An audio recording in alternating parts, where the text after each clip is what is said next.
কেমন আছো সব বন্ধুরা? আমি আর দিয়া দেবাংশু চলে এসেছি পাবলিক লাইব্রেরি গ্রাউন্ডে। আমাদের কৃষ্ণনগরের ঐতিহ্যবাহী জগদ্ধাত্রী প্রতিমা, তার মধ্যে দিয়ে ঝুলন যাত্রাকে তুলে ধরেছে।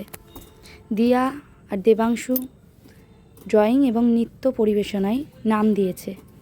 এই জন্য বসে আঁকো প্রতিযোগিতায় অংশগ্রহণ করেছে দেবাংশু।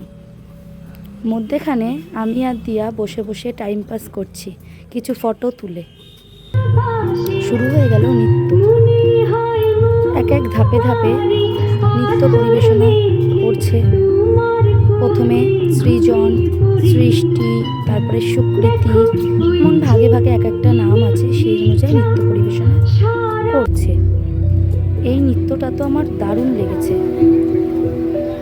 রাধাকৃষ্ণকে নিয়ে এই নৃত্য পরিবেশন এত সুন্দর নাচছিল, চোখ সরাতে পারছিলাম না, তাই জন্য তোমাদেরকে দেখালাম। দিয়া মঞ্চে উঠেছে রবীন্দ্রসঙ্গীতে, ওখানে উল্লেখ করা ছিল রবীন্দ্রসঙ্গীতেই নৃত্য করতে হবে। ফর্ম ফিল আপ করেছিলাম, ফর্মে ছিল। এই জন্য দিয়া নীল অঞ্জন কুঞ্জবনে এই নৃত্যটি পরিবেশনা করল। এই পর্যন্ত